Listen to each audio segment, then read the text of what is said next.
کوئی یوم حساب نہیں ہے، اگر واقعاً کوئی یوم حساب نہیں ہے نا، تو اس دنیا سے جانے کے بعد متقی، بے گناہ اور مجرم دونوں برابر ہو گئے یا نہیں ہو گئے؟ تو ضرورت کیا ہے تقوی اختیار کرنے کی؟ ضرورت کیا ہے تقوی اختیار کرنے کی؟ ضرورت کیا ہے شریعت پر چلنے کی؟ ضرورت کیا ہے قانون کے اوپر چلنے کی؟ ہم اپنے کردار کو اچھا کیوں بنائیں؟ دیکھو کردار بشر و قرآن، ہم اپنے کردار کو اچھا کیوں بنائیں؟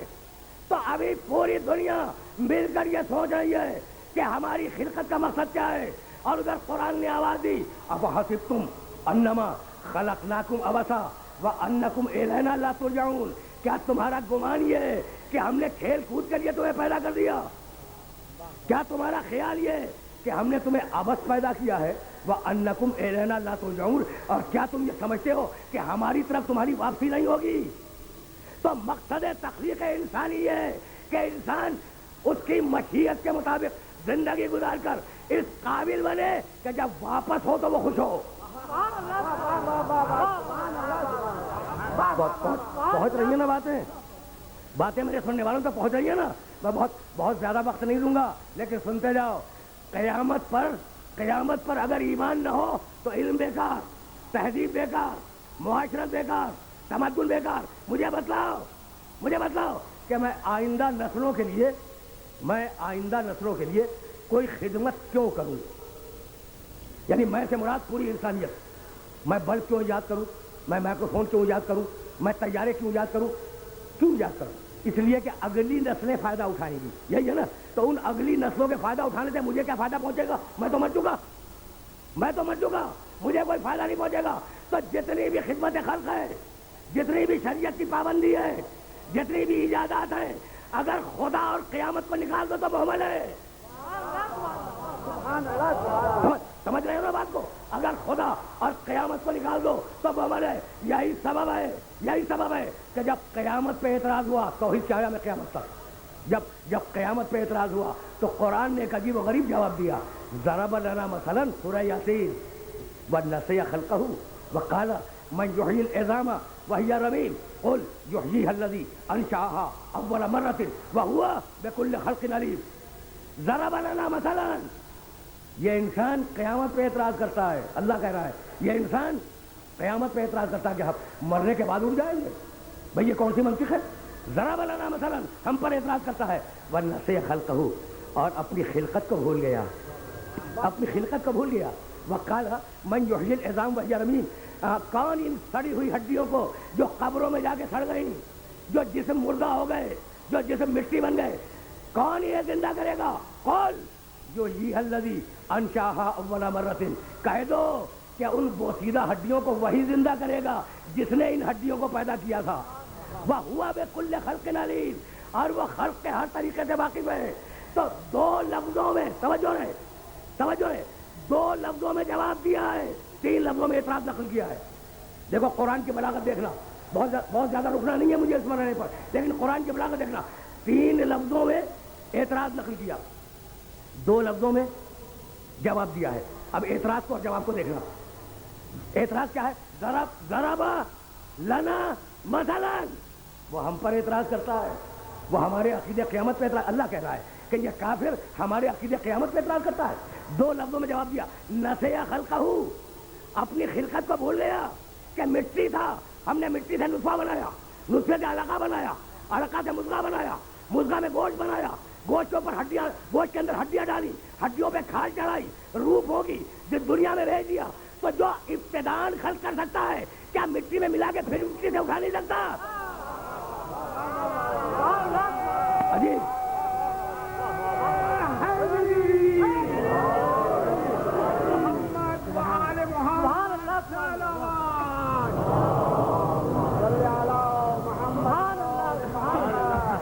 سمجھ رہے ہو نا بات کو سمجھ رہے ہو نا؟ تو اب تمہاری پوری زندگی، تمہاری سے مراد پوری انسانیت کی زندگی خدا اور آخرت کے درمیان گزر رہی ہے۔ اگر کردار بشر کچھ ہے، اگر کوئی کردار بشر ہے، توجہ رکھنا، اس لیے کہ مجبوری ہے میرے موضوع کی، اپنے موضوع کو آگے بڑھانے کے لیے یہ باتیں عرض کرنا مجبوری ہے میری کہ بھائی تمہاری پوری زندگی خدا اور قیامت کے درمیان گزر رہی ہے، اور جس دنیا میں زندہ ہو نا بار بار عرض کرتا رہا ہوں کہ یہ خطرات کی دنیا ہے. سنتے جاؤ جو کہنا چاہ رہا ہوں میں. یہ خطرات کی دنیا ہے. صحت کو بار بار عرض کیا ہے میں نے, مرض کا خطرہ ہے. جوانی کو بڑھاپے کا خطرہ ہے. زندگی کو موت کا خطرہ ہے. دولت کو چھن جانے کا خطرہ ہے. اور یہ دنیا حسد کی دنیا, عداوت کی دنیا, رقابت کی دنیا, خوریزی کی دنیا, سب کے دماغ کی دنیا, فساد کی دنیا. تو جانتے ہو یہ فسادات آئے کیوں؟ سننا اور میرے جملوں کو ذہن میں محفوظ رکھ لینا. جانتے ہو کہ یہ فسادات آئے کیوں؟ بھائی ایک ٹکراؤ ہے. انسان اللہ کو اپنی مرضی پہ چلانا چاہتا ہے.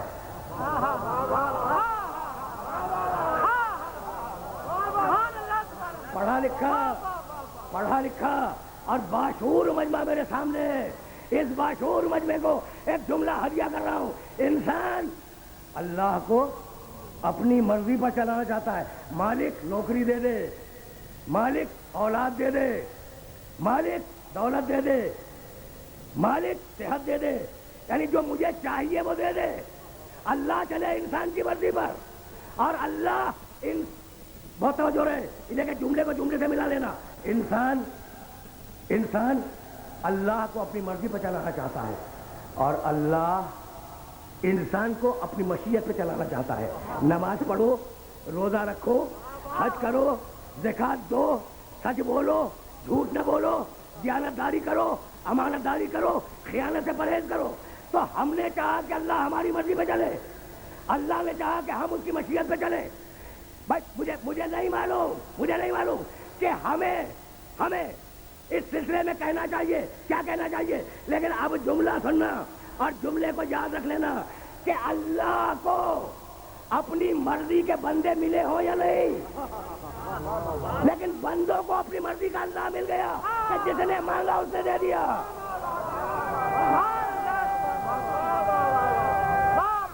سمجھ رہے ہو نا؟ عجیب مرحلہ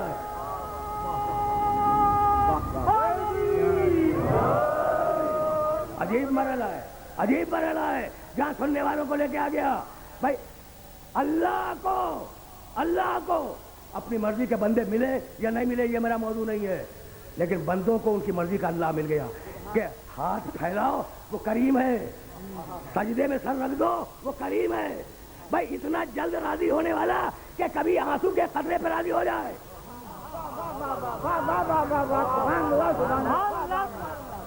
ہے نا, کبھی آنسو کے قطرے پہ راضی ہو جائے, کبھی بے اختیار ایک سجدے پہ راضی ہو جائے, کبھی ایک کلمہ شکر پہ راضی ہو جائے. تو خدا ملا. اب اگر بھائی بات توجہ رہے, تمہیں تمہاری مرضی کا خدا مل گیا تو اب اگر چاہتے ہو کہ قیامت تک آسانی سے گزر جاؤ تو اس کی مشیت کے مطابق گزارو زندگی کو.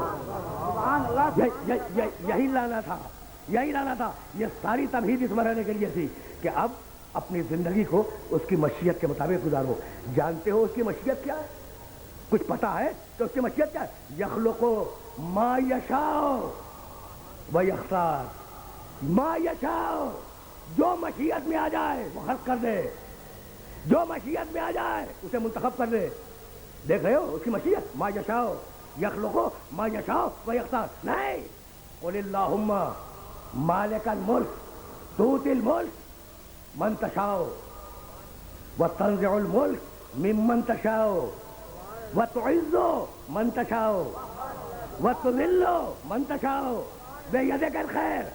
جو بھی اس کی مشیت میں آ جائے وہ عملی ہو جائے.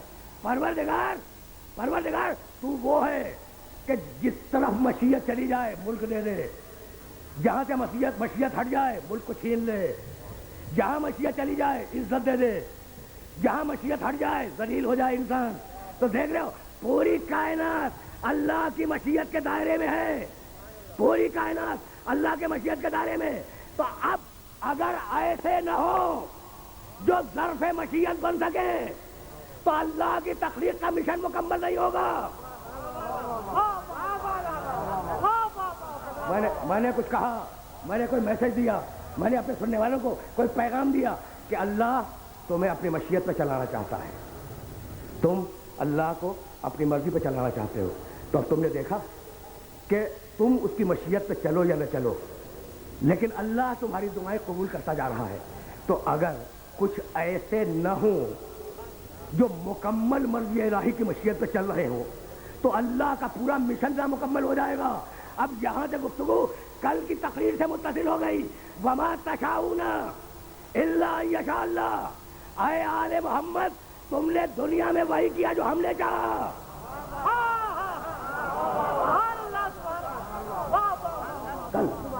سبحان اللہ بھائی سنتے جاؤ، جہاں لے آیا ہوں نا میں اس مرحلے پر روک کر کچھ باتیں کہنا چاہوں گا اپنے سننے والوں سے، لیکن آرام سے سنتے جاؤ۔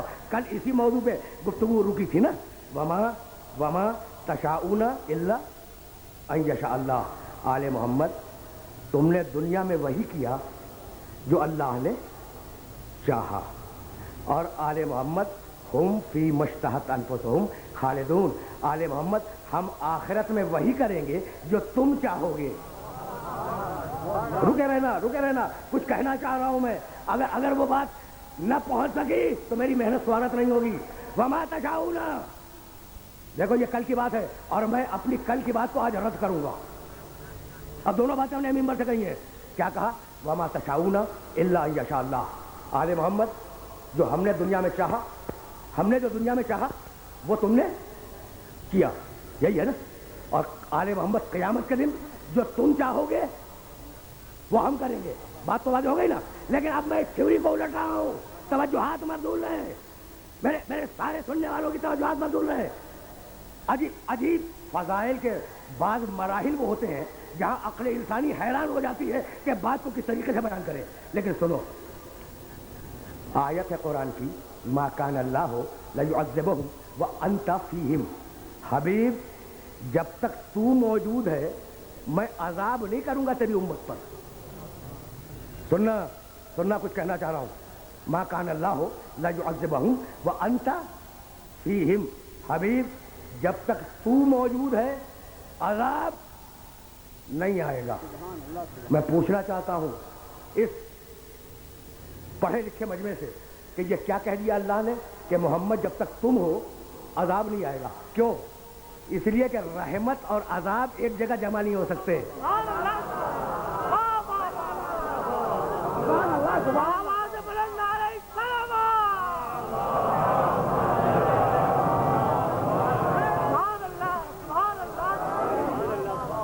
سمجھ رہے ہو؟ عجیب بات ہے۔ دیکھو، محمد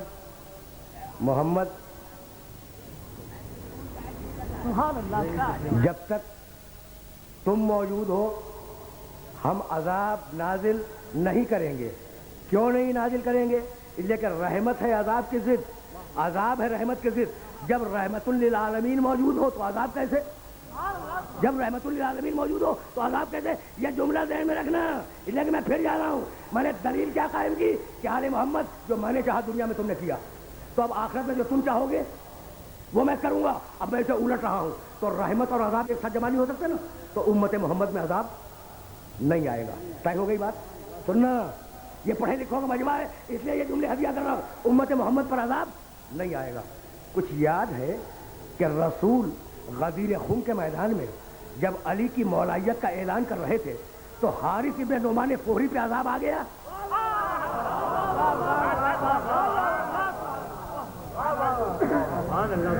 کچھ یاد ہے کہ رسول جب علی کی مولائیت کا اعلان کر رہے تھے تو حارث ابن نعمان فہری نے آواز دی کہ یا رسول اللہ،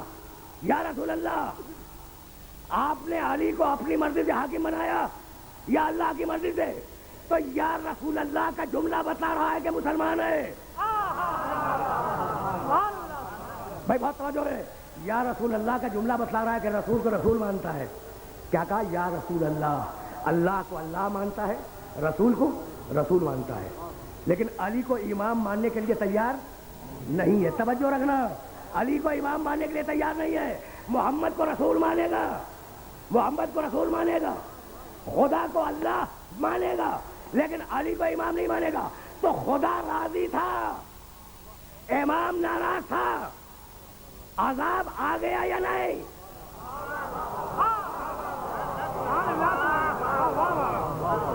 دیکھو بہت نازک مرحلہ ہے جہاں میں سننے والوں کو لے کے آ گیا ہوں، اور ہزاروں مرتبہ کے سنے ہوئے واقعات ہیں جو نتیجہ دے رہا ہوں نا، وہ نتیجہ ذہن میں رکھنا۔ خدا راضی تھا، خدا کو اللہ مان رہا ہے، رسول راضی تھے، یا رسول اللہ کہہ رہا ہے، امام ناراض ہے، اللہ راضی ہے، امام توجہ، اللہ راضی ہے، امام ناراض ہے۔ عذاب آیا یا نہیں؟ آ گیا نا عذاب؟ اب ذرا سا اور زمانہ آگے بڑھا، حسین پیدا ہوئے اور جبریل فطرس کو لائے حسین کی بارگاہ میں۔ جانتے ہو یہ فطرس کا نام کبھی سنا ہے؟ ایک فرشتہ تھا،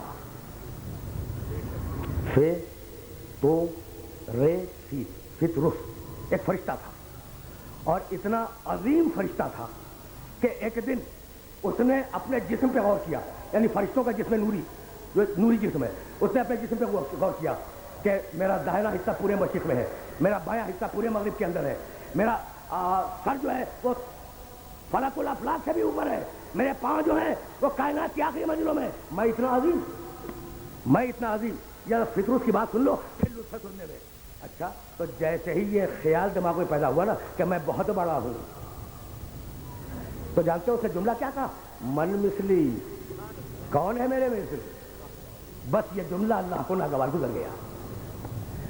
دیکھو اللہ کو تکبر پسند نہیں ہے، تکبر پسند نہیں ہے، ابلیس کو ذلیل کر دیا تھا، لیکن یہ تکبر نہیں ہے، یہ ملک کا ناز ہے، یہ ملک کا، فرشتے کا ناز ہے۔ ناز بھی برداشت نہ کیا، من مثلی، کون ہے میرے مثل؟ جیسے ہی اس کے دل میں یہ خیال پیدا ہوا من مثلی، کون ہے میرے مثل، اس کے پر نوچ لیے گئے اور ایک ویران جزیرے میں پھینک دیا گیا نا۔ جبریل چلے، حسین پیدا ہوئے، جبریل چلے تو اس جزیرے سے گزرے۔ فطرس نے کہا کہ جبریل تم تو سید الملائکہ ہو، میں سفارش کر دو اللہ کی بارگاہ میں کہ میری تقسیم معاف ہو جائے۔ کہا کہ چلو، رسول کے گھر میں نواسا پیدا ہوا ہے، اگر رسول نے سفارش کر دی تو تمہاری خطا جو ہے وہ معاف بھی ہو سکتی ہے۔ بھائی سننا، میرے دوستوں سننا، میرے بزرگوں اور محترم سننے والوں اس بات کو سننا، جبریل چلے ہیں رسول کو حسین کے پیدا ہونے کی مبارکباد دینے کے لیے، یہی ہے نا؟ اچھا، تو کیا لینڈ روٹ سے آ رہے تھے کہ اس جزیرے تک جانا ضروری ہے؟ بھائی ڈائریکٹ رسول کے گھر میں اتر جاتے، یعنی جبریل نے ایک بہانہ بنایا فطرت کی بخشش کا۔ جبریل جان رہے تھے کہ اگر شفاعت ہوگی تو حسین کے ذریعے۔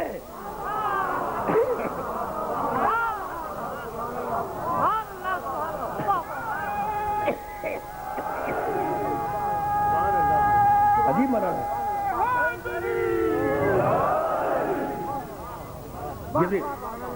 جبریل جان رہے تھے جبریل کہ اگر فطرس کی بخشش ہوگی، فطرس اگر بخشا جائے گا تو حسین ہی کے ذریعے۔ کہا اچھا آؤ میرے ساتھ، فطرس کو لے کے آئے۔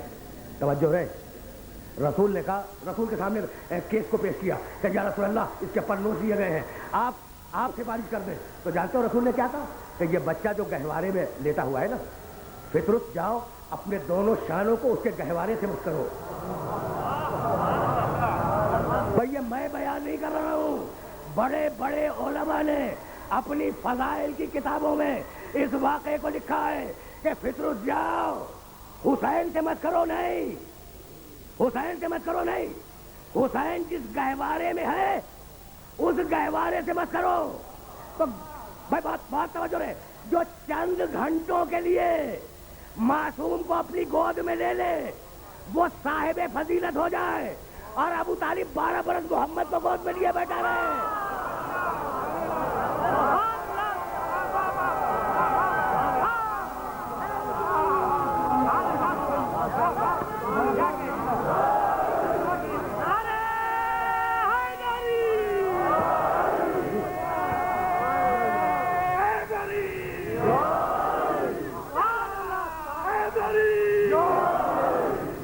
عجیب،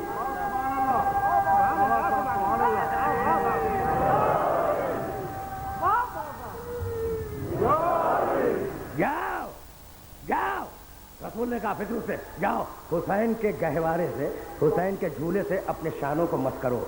بھائی سننا، کس بات پر اللہ کو جلال آیا تھا یاد ہے؟ من مثلی، من مثلی، کون ہے میرے مثل، اس پر جلال آ گیا تھا پروردگار کو۔ جیسے ہی اس نے اپنے شانوں کو گہواروں سے مت کیا، پھر اسے پر ملے، اور یہ کہتا ہوا اڑا، جاؤ دیکھ لینا تاریخ کی کتابوں میں، یہ کہتا ہوا اڑا من مثلی، کون ہے مجھ جیسا؟ ارے مجھے تو حسین نے آزاد کیا ہے۔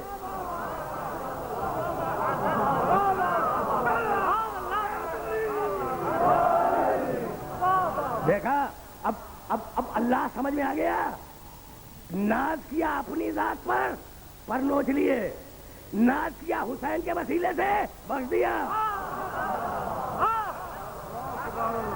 یہ کمال پہنچ رہی ہے نا باتیں میرے محترم سننے والوں تک؟ بھائی توجہ رکھنا، لیکن اب کچھ کہنا چاہ رہا ہوں۔ تو اب اس مسئلے میں کیا ہوا؟ خدا ناراض تھا، خدا ناراض تھا، امام راضی، فیصلہ امام پہ ہوا۔ بھیا یہی تو لانا تھا اپنے سننے والوں کو۔ اب مجھے جملہ کہنے کی اجازت ہے۔ کل میں نے کہا تھا کہ اے آل محمد، جو دنیا میں نے چاہا وہ تم نے کیا، اب آخرت میں جو تم چاہو گے وہ میں کروں گا۔ بھائی یہی کہا تھا نا۔ اب میں لفظوں کو واپس لے رہا ہوں۔ غدیر میں خدا راضی، امام ناراض، عذاب آ گیا۔ فطر اس کے واقعے میں امام راضی، خدا ناراض، بخشا گیا۔ تو دنیا میں بھی یہی طے ہوا کہ آل محمد جو تم چاہو گے وہ کروں گا، آخرت تو بہت دور کی بات ہے۔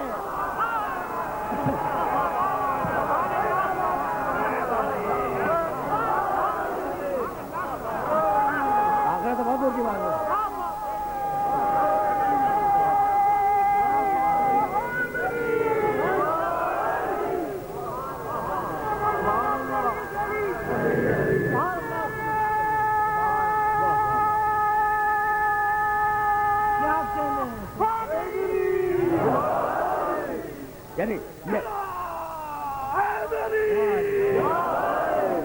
یعنی میں کہنا یہ چاہ رہا ہوں کہ یہ ظرف ہیں مشیت الہی کے۔ یہ لوگ مشیت الہی کا برتن ہے، ظرف ہے۔ نہیں، لفظوں کو بدل دوں، مشیت الہی جب پیکر میں آتی ہے تو آل محمد کہلاتی ہے۔ اب میں کیسے عرض کروں؟ جانا دور ہے اور منزل معین ہے، لیکن سنتے جاؤ۔ اب میں کیسے عرض کروں کہ میرے نبی پر جب ابتر کا تانا آیا، یاد ہے؟ سب کو یاد ہے، بہت پڑھے لکھے لوگ تشریف فرما ہیں، سب کو یاد ہے کہ رسول کے چونکہ اولاد نہیں تھی، نرینہ اولاد پیدا ہوتی رہی مرتی رہی، کہنے لگے نعوذ باللہ کہ الحمدللہ، یہ مشرک بول رہے ہیں، مشرک، کہ الحمدللہ کہ نعوذ باللہ یہ ابتر ہے، رسول ابتر ہے، اس کا دین نہیں چلے گا، اسے کہ نسل ہی نہیں۔ بھائی دیکھو، یہ جو چیز چلتی، مشن جو آگے بڑھتا ہے نا، وہ خون سے آگے بڑھتا ہے، اور کسی دن میں بتاؤں گا کہ خون کی اہمیت کیا ہے، کسی دن کردار بشر اور قرآن کے حوالے سے خون کی اہمیت دو لفظ کہوں گا۔ اچھا، تو جب رسول کی نسل ہی نہیں ہے، رسول کی اولاد ہی نہیں ہے، تو رسول کا دین کیا بچے گا؟ ہے نا، ان نشانے کا ہوا الابتر۔ تو نعوذ باللہ مشرک کہہ رہے تھے کہ رسول ابتر ہے، اچھا ہوا کہ اولاد نہیں ہوئی، ادھر رسول مرے گا، ادھر اس کا دین مر جائے گا۔ تو جواب میں کیا آیا؟ انا اعطیناک الکوثر، ہے نا، یہ نہیں کہا۔ دیکھو اعتراض کیا تھا مشرک کا؟ مشرک کا اعتراض یہ تھا کہ رسول کی اولاد نہیں ہے اس لیے اس کا دین آگے نہیں بڑھے گا، اچھا ہوا، یہی ہے نا۔ تو کہہ دیتا اللہ جواب میں کہ نہیں، چونکہ مسلمان ہیں، اس کے دوست ہیں، اس کے ساتھی ہیں، وہ اس کے دین کو آگے بڑھائیں گے۔ کہہ دیتا کہ یہ جو نئے کلمہ پڑھ کے مسلمان ہوتے جا رہے ہیں، جو لوگ نئے کلمہ پڑھ کے مسلمان ہوتے جا رہے ہیں، وہ اس کے دین کو بچا لے جائیں گے۔ تو نہیں کہا کہ مسلمان بچائیں گے، انا اعطیناک الکوثر، ہم ایک ایسی کثرت دے رہے ہیں۔ بھائی عجیب مرحلہ ہے جہاں اپنے سننے والوں کو لے کے آ گیا۔ ہم ایک ایسی کثرت دے رہے ہیں جو نسل محمد کو، بھائی بہت توجہ رہے، جو دین محمد کو بچا لے گی، جو کتاب محمد کو بچا لے گی، جو شریعت محمد کو بچا لے گی۔ کون بچائے گا؟ کوثر۔ ٹھیک، کبھی سوچا یہ کوثر ہے کیا؟ اب میرے اینگل سے غور کرنا، اور اگر میرے اینگل سے غور کر لیا تو کوثر ہمیشہ کے لیے سمجھ میں آ جائے گا۔ جو کوثر ہے وہ ابتر نہیں ہے، جو ابتر ہے وہ کوثر نہیں ہے نا بھائی؟ کوثر ابتر کے مقابلے میں ہے، ابتر کوثر کے مقابلے میں۔ اب یقین کرنا، میری باتوں پہ یقین کرنے کی ضرورت نہیں ہے، لیکن جب میں کہہ دوں نا کہ یقین کرنا تو پھر مان لیا کرو، اس لیے کہ دیکھ کے بول رہا ہوں۔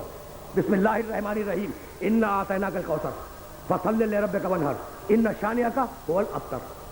10 لفظ ہیں، 3 آیتوں کا سورہ ہے، 3 آیتیں 10 لفظ۔ ان 10 لفظوں میں سے 5 وہ لفظ ہیں جو دوبارہ قرآن میں پھر ریپیٹ نہیں ہوئے۔ یہ بھی کمال کی بات ہے۔ انا اعطیناک پورے قرآن میں نہیں ہے، صرف اس جگہ پہ ہے۔ کوثر پورے قرآن میں نہیں ہے، بس ایک جگہ کوثر کا ذکر ہے۔ ٹھیک بھائی، عجیب عجیب عجیب مرحلہ فکر ہے۔ وانحر پورے قرآن میں نہیں ہے، صرف اس مقام پہ ہے۔ شانیہ کا پورے قرآن میں نہیں ہے، اسی سورے میں ہے بس۔ ابتر پورے قرآن میں نہیں ہے، بس اس سورے میں ہے۔ سمجھ رہے ہو؟ تو پوری ذمہ داری سے جملہ کر رہا ہوں نا، تو اب جملہ سنو۔ میں نے الٹ ڈالا پورے قرآن مجید کو کہ کہیں کوثر کا ذکر مل جائے، کہیں دوبارہ کسی اور مقام پر کوثر کا ذکر مل جائے۔ انا اعطیناک الکوثر، بڑا احسان جتا رہا ہے کہ ہم نے حبیب تم کو کوثر عطا کر دیا۔ تو یہ شان کریمی کے خلاف تھا کہ دینے کے بعد بار بار جتلاتا رہے۔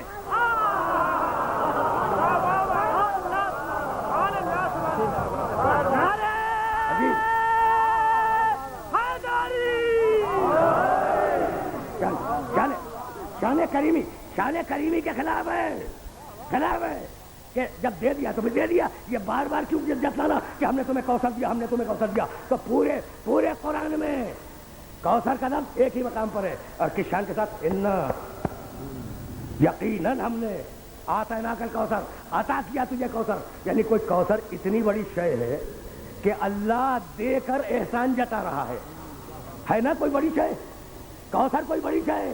اچھا تو کیا دے دیا بھائی؟ توجہ رکھنا، اس لیے کہ اگر میرے اینگل سے تم نے کوثر کو سمجھ لیا تو آئندہ کوثر کے معنی میں زحمت نہیں ہوگی۔ انا اعطیناک الکوثر، حبیب ہم نے تمہیں کوثر دے دیا۔ تو مالک کیا دے دیا؟ کون سی اتنی بڑی شے ہے؟ کیا رسول سے چھوٹی چیز دے دی؟ بھائی اگر رسول سے چھوٹی چیز دے دے، توجہ رکھنا، تو چھوٹی چیز دے کر احسان جتلانا شان کریمی کے خلاف ہے۔ تو چھوٹی چیز تو دے نہیں سکتا۔ رسول سے چھوٹی چیز دے کے ناز کرے کہ ہم نے کوثر دے دیا، تو کوثر رسول سے چھوٹی چیز نہیں ہے۔ تو کیا رسول سے بڑی چیز ہے؟ کائنات میں رسول سے بڑی چیز کوئی ہے ہی نہیں۔ تو اب کوثر جو بھی ہو، نہ رسول سے چھوٹی ہے نہ رسول سے بڑی ہے۔ تو جو چیز نہ چھوٹی ہو نہ بڑی برابر ہوگی نا، تو اسی لیے کہا تھا اولنا محمد واوسطنا محمد واخرنا محمد وکلنا محمد۔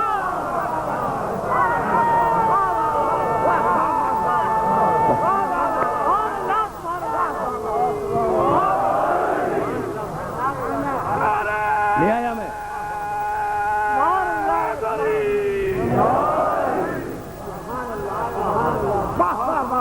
کمالوں بھائی، اب سنو، اب میرے جملے کو سننا۔ کمالوں کی کمال تقویٰ، عدالت، صدق، شجاعت، ہمت، جرأت، عفت، عصمت، علم، عدل، جو بھی کمال ہے، کمالوں کی کثرت جس وحدت میں ایک ہو جائے اس کا نام ہے کوثر۔ کمالوں کی، ساری دنیا کے کمالوں کی کثرت جس وحدت میں ایک ہو جائے اس کا نام ہے قرآن کی اصطلاح میں کوثر۔ بھائی اگر یہ بات واضح ہو گئی تو مجھے جملہ کہنے کی اجازت دے دو، اس لیے کہ گفتگو اس منزل سے آگے جا نہیں سکتی جس منزل پر آج بات کو روک رہا ہوں۔ بھائی سننا اور میرے جملوں کی قدر کرنا۔ زیارت ذہن میں ہے، زیارت وارثہ۔ اشہدو، آرام سے سننا، ابھی میرے پاس وقت ہے اور چاہ رہا ہوں کسی مسئلے کو حل کروں۔ اشہدو انک کنت نورا فی الاسلاب الشامخۃ والارحام المطہرۃ لم تنجسک الجاہلیۃ بانجاسها ولم تلبسک من مدلہمات ثیابها۔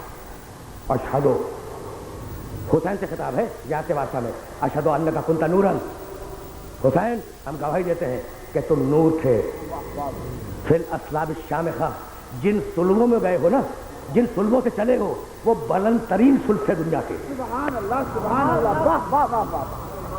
اشہد انک کنت نورا فی الاصلاب الشامخہ.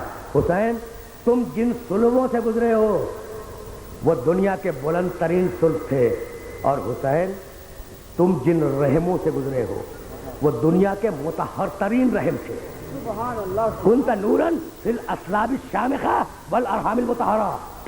تو بھائی بہت توجہ رکھنا، لیکن میں کچھ کہنا چاہ رہا ہوں.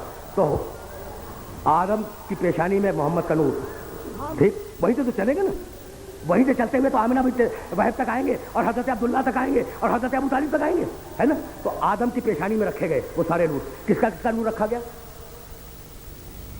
آج کچھ کہنا چاہ رہا ہوں میں. رسول کا نور، علی کا نور، حسن کا نور، حسین کا نور، سید سجاد کا نور، محمد باقر کا نور، جعفر صادق کا نور، موسی کاظم کا نور، علی رضا کا نور، محمد تقی کا نور، علی نقی کا نور، حسن عسکری کا نور، حسن عسکری کے بیٹے کا نور. سنتے جانا، آرام سے سننا. تو کتنے نور رکھے گئے؟ 12 امام اور 1 رسول. 13 نور. 13 نور آدم کے صلب میں ڈالے گئے، پیشانی میں رکھے گئے. سوچ رہے ہوگے نا کہ یہ میں نے شہزادی کو الگ کیوں کر دیا، وہ جو کوثر ہے اسے میں نے الگ کیوں کیا. تو اب میں کیا کروں؟ خدا کی قسم میری بات کو سننا، میری بات کو سننا. میں جو کتابوں میں پڑھتا ہوں وہی تو کروں گا نا. تو اب جاؤ دیکھو دنیا میں جتنی بھی معراج کی کتابیں ملیں، معراج کی جتنی بھی کتابیں ملیں ان سب کو دیکھو کہ جبریل جنت کی سیر کرا رہے تھے رسول کو. سننا، بہار میں بھی روایت ہے، یعنی علماء امامیہ نے بھی اس روایت کو نقل کیا ہے، اور دوسرے علماء نے بھی اس روایت کو نقل کیا ہے. جبریل امین پیغمبر کو جنت کی سیر کرا رہے تھے. پیغمبر کی نگاہ رکی ایک سیب کے درخت پر. دیکھنا کیا عجیب و غریب روایت ہے. اس درخت پر ایک سیب لگا ہوا تھا، کل ایک. ففزع منہا، اس ایک سیب کے پھل کی رسول پر اتنی دہشت ہوئی کہ رسول کھڑے ہو گئے. اس پھل کی اتنی دہشت ہوئی، فزع منہا روایت کے الفاظ ہیں، رسول پر اتنا روب آیا کہ رسول کھڑے ہو گئے اور کہنے لگے آخی جبریل یہ ہے کیا؟ کہا یا رسول اللہ یہ سیب کا درخت ہے. کہا یہ پھل؟ کہا کہ یا رسول اللہ اس پھل میں آپ کی بیٹی کا نور ہے. کچھ سمجھ رہے ہو بھائی؟ فضائل کے اس رخ کو بھی تو دیکھو جو کہنا چاہ رہا ہوں میں. یا رسول اللہ اس پھل میں آپ کی بیٹی کا نور ہے. یا رسول اللہ توڑیے اور کھا لیجیے، توڑیے اور کھا لیجیے. ساری روایتیں لکھتی ہیں کہ رسول اس درخت کے قریب گئے، رسول نے وہ پھل توڑا، رسول نے وہ پھل کھا لیا، اور جب واپس آئے ہیں تو نور فاطمہ بطن خدیجہ میں منتقل ہوا.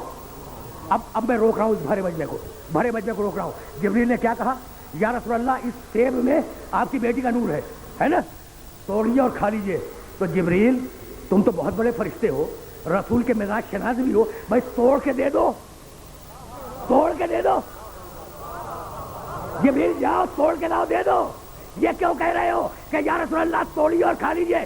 یہ اتنا پاکیزہ نور ہے کہ اسے جبریل بھی ہاتھ نہیں لگا سکتا.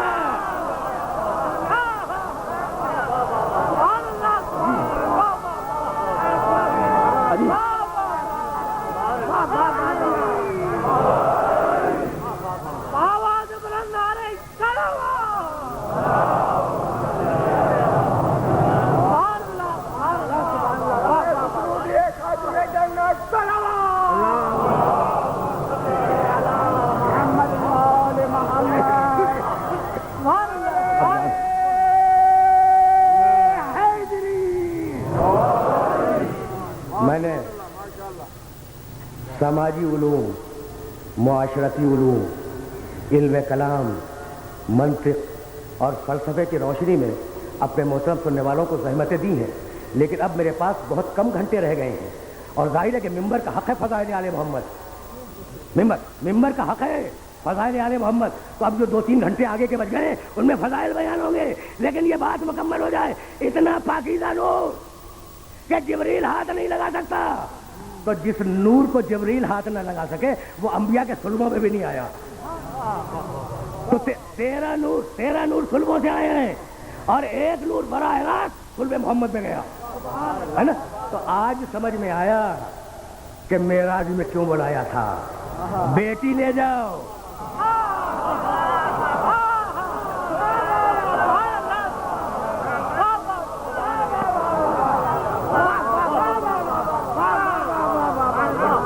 سمجھ میں آیا؟ سبحان اللہ سبحان اللہ بھائی دو ہی تین مصلحتیں تو سمجھ میں آتی ہیں کہ معراج میں کیوں بلایا تھا. آج میں نے ایک مصلحت عرض کی ہے. آج سمجھ میں آیا کہ معراج میں کیوں بلایا. حبیب آؤ کوثر لے جاؤ, حبیب آؤ بیٹی لے جاؤ. توجہ رہے, فاطمہ کو دینے کے لیے محمد آؤ, فاطمہ دیں گے, فاطمہ تمہیں دیں گے, لیکن محمد آ کے لے جاؤ. اب قرآن میں اور فاطمہ میں فرق سمجھ میں آیا. قرآن گھر بیٹھے آئے,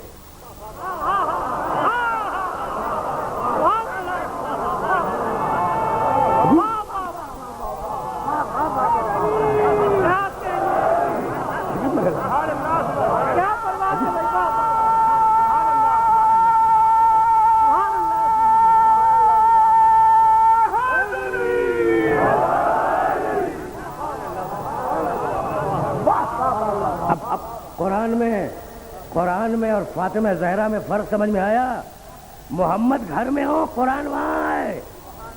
اور محمد اگر فاطمہ چاہیے ہمارے پاس آؤ, آ کے لے جاؤ. بھائی یہی سبب ہے کہ قرآن میں 6666 آیتیں ہیں. جب بھی کوئی آیت نازل ہوئی رسول بیٹھے رہے, آیت آ گئی. کیا کسی آیت کے لیے رسول کھڑے ہوئے؟ بات تمام ہو گئی. تو آیت اترے رسول بیٹھے ہو, آیت اترے رسول لیٹے ہو, لیکن فاطمہ آ جائے تو رسول کھڑا ہو جائے.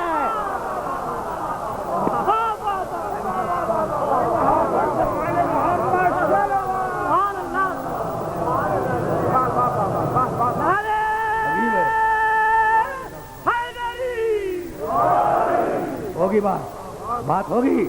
میں نے عرض کیا نا کہ اب میرے پاس کل تین گھنٹے رہ گئے ہیں اس گھنٹے کے علاوہ, اور ان میں کچھ فضائل پہ بات ہوگی, لیکن بات تو آج میں روک رہا ہوں. معصوم بیٹی کا کردار فاطمہ زہرا, سبحان اللہ سبحان. معصوم ماں کا کردار فاطمہ زہرا, معصوم بیوی کا کردار فاطمہ زہرا, معصوم بہن کا کردار.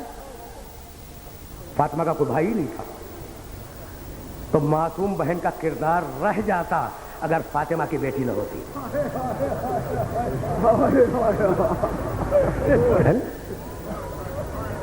بات آ گئی, اطمینان سے سنتے جاؤ, اطمینان سے سنو. دیکھو میں مسلسل 1 سال میں نے دنیا و آخرت کا اشرا پڑھا تھا, اور میں نے مسلسل 9 دنوں تک دنیا کی برائیاں بیان کی. دنیا ایسی, دنیا ایسی, دنیا ایسی. اس سال کردار بشر کے حوالے سے میں نے دنیا کی برائیاں کی, میں نے کی دنیا کی برائیاں. اور واقعی دنیا اس قابل نہیں ہے کہ دل لگاؤ, دنیا اس قابل نہیں ہے کہ دل لگاؤ. دیکھو ایک بات سنو, ضرورت اور مقصد کے فرق کو سمجھ لو. لباس تمہاری ضرورت ہے, مکان تمہاری ضرورت ہے, غذا تمہاری ضرورت ہے, دولت تمہاری ضرورت ہے, پانی تمہاری ضرورت ہے, کھانا تمہاری ضرورت ہے. اگر ضرورت کو ضرورت سمجھو, اگر ضرورت کو ضرورت سمجھو تو یہ ہے. مولانا فیروز الدین رحمانی آج بہت دنوں کے بعد تشریف لائے ہیں, ان کے اعزاز میں ایک نعرہ صلوات.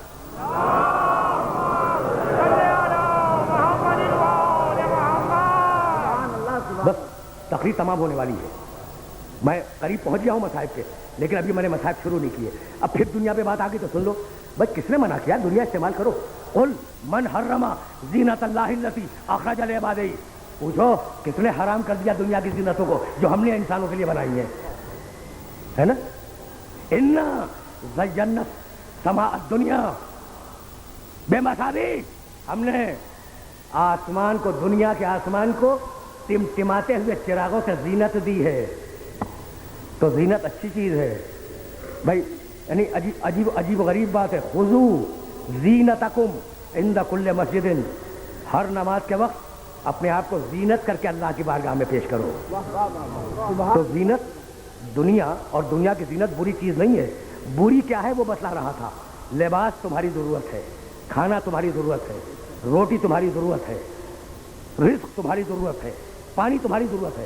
تو جب تک دنیا کو ضرورت سمجھو یہ دین ہے, اور جب دنیا کو مقصد بنا لو یہ دنیا داری ہے. سمجھ گئے؟ آرام سے چلتے رہو. اسے کہ اب میں مصائب تک جاؤں گا, لیکن 2-4 جملے کہنے کے بعد تو زینت اچھی شے ہے نا. اب ایک جملہ بتاؤں تمہیں, نہیں سنو خدا کی قسم یہ جو زینت کی میں نے آیتیں پڑھی ہیں نا، انا زینا السماء الدنیا بمصابیح خذوا زینتکم عند کل مسجد، اور قل من حرم زینت اللہ التی اخرج لعبادہ، اس زینت کا زین للناس حب الشہوات من النساء والبنین، تو زینت کا تذکرہ قرآن میں ہے، جمال کا بھی ہے، وَلَكُمْ فِيهَا جَمَالٌ حِينَ تُرِيحُونَ وَحِينَ تَسْرَحُونَ، دنیا کے جمال کو بھی استعمال کرو، دنیا کی زینت کو بھی استعمال کرو، لیکن ضرورت سمجھ کر، مقصد سمجھ کے نہیں۔ تو یہ تو تھیں مادی زینتیں، اور اب یہ قرآن کی زینتیں تھیں، اور اب میرے رسول نے کہا زینوا مجالسکم بذکر علی ابن ابی طالب۔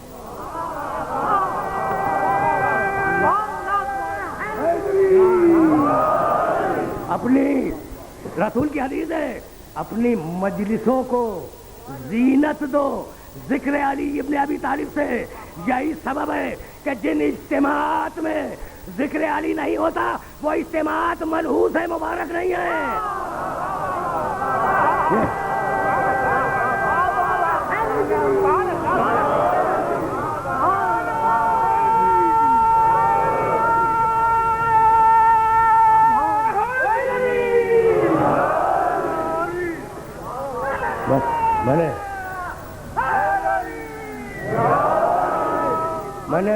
میں نے زحمت دی زینوا مجالسکم بذکر علی ابن ابی طالب۔ بھائی سنو، میں اگر سچ بولتا ہوں تو سچ بولنا میری زینت ہے، میں اگر کچھ تھوڑا سا پڑھا لکھا ہوں تو پڑھا لکھا ہونا، علم عالم ہونا میری زینت ہے، لیکن خدا کی قسم کھا کے کہہ رہا ہوں کہ اخلاقیات علی کی زینت نہیں تھے، علی اخلاق کی زینت تھا۔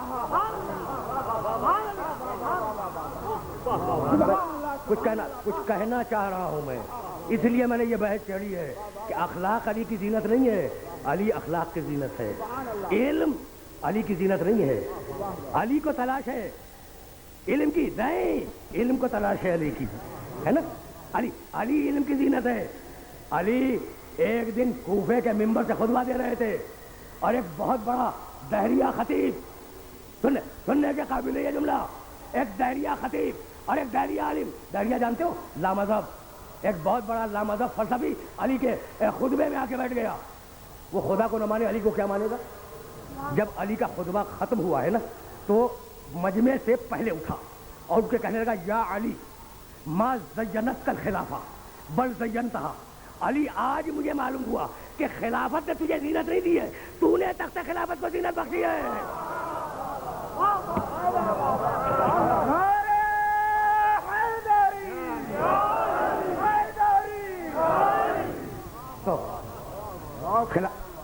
خلافت نے علی کو زینت نہیں دی، علی نے خلافت کو زینت دی۔ علم نے علی کو زینت نہیں دی، علی نے علم کو زینت دی۔ تقوی نے علی کو زینت نہیں دی، تقوی کو علی نے زینت دی۔ کعبے نے علی کو زینت نہیں دی۔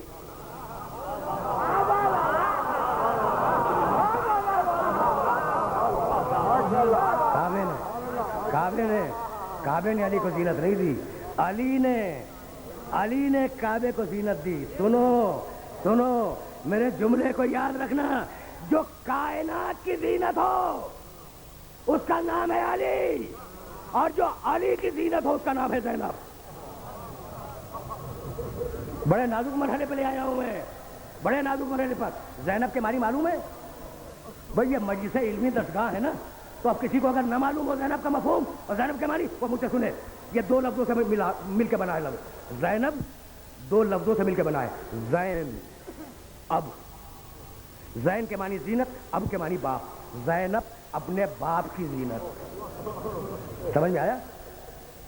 کعبے کی زینت علی، علی کی زینت زینب۔ زینب سمجھ میں آ گئی؟ سمجھ میں آ گئی زینب؟ بس اب میرے پاس وقت بھی نہیں ہے، اور اب میں اس کردار کو خدا کی قسم سمجھا بھی نہیں سکتا، میرے پاس الفاظ نہیں ہیں، زینب کو سمجھانے کے لیے الفاظ نہیں ہیں، لیکن میرا ایک جملہ سنتے جاؤ، مجھے معلوم ہے کہ مجھے مصائب کا ایک ہی جملہ کہنا ہے اور وہ اخیر میں، لیکن پہلے زینب کو تو سمجھ لو نا۔ زینب کو علی کی بہادری جانتے ہو؟ ایک مرتبہ جنگ صفین میں، مولانا آپ گواہی دیجیے گا، علی عبد الفرید نے اس واقعے کو لکھا ہے کہ ایک مرتبہ جنگ صفین میں امیر شام کی پوری فوج نے طے کیا پوری فوج نے طے کیا کہ جنگ فتح نہیں ہو رہی ہے، مل کے حملہ کر دو علی پر. سمجھے؟ لوگوں نے خبر دی کہ یا علی پوری فوج ایک ساتھ حملہ آور ہو رہی ہے.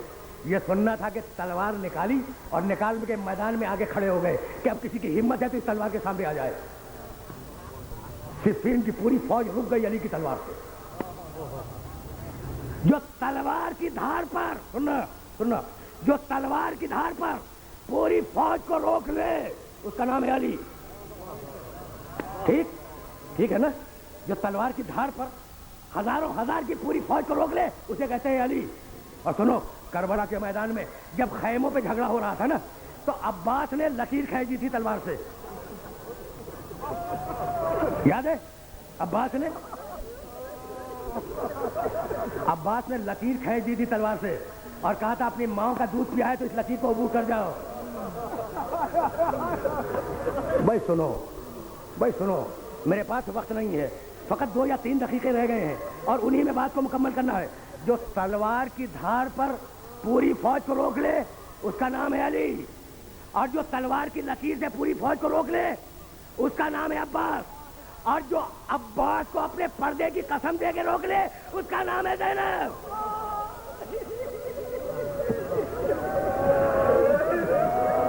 آ گئی بات سمجھ میں آ گئی؟ اون و محمد کو پالا ہے زینب نے. سنو، اون و محمد کو پالا ہے زینب نے، قاسم کو پالا ہے زینب نے، ابو الفضل عباس کو پالا ہے زینب نے، علی اصغر کچھ پالا ہے زینب نے. اور اب بات آ گئی نا علی اکبر پر.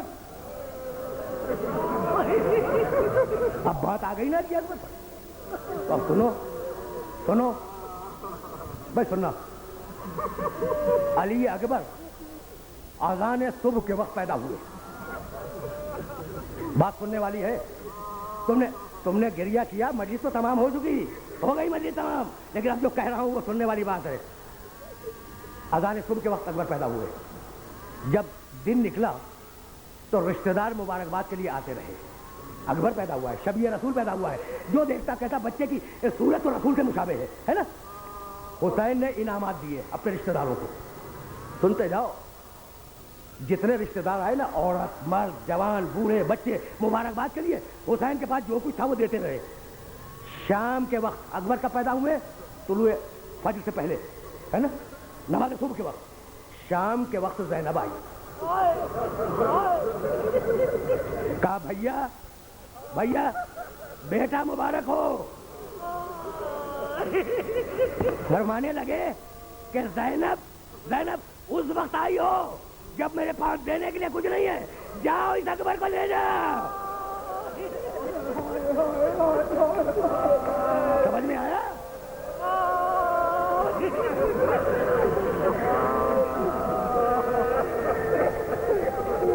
تقریر تمام ہو گئی. اب سلسلہ فکر کو اس مقام سے آگے نہیں جانا. زینب جاؤ اکبر کو لے جاؤ. خدا کی قسم یہ اللہ کی کوئی مصلحت تھی کہ شبیہ رسول شبیہ زہرا کی گود میں پڑے. سمجھنا ان باتوں کو، فضائل کے ان رخوں کو.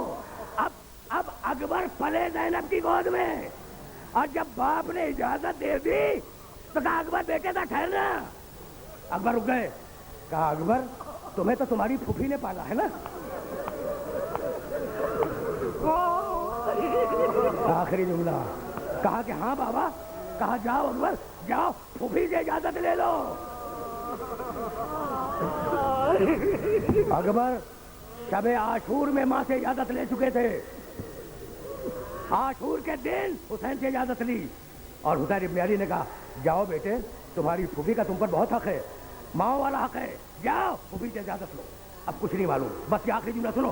تم نے گریہ کیا، مجلس تمام ہو گئی. اب کچھ نہیں معلوم کہ کس طریقے سے اکبر نے زینب کو رخصت کیا، نہیں معلوم. لیکن اتنا معلوم ہے، گھر کی کنیز بیان کرتی ہے کہ جب اکبر زینب کے خیمے میں آئے اجازت لینے کے لیے تو ساری بیویاں اس خیمے میں جمع ہو گئی، بال کو کھول کے کھڑی ہو گئی اور کہا اکبر ایک مرتبہ رسول کی آواز سنا دو۔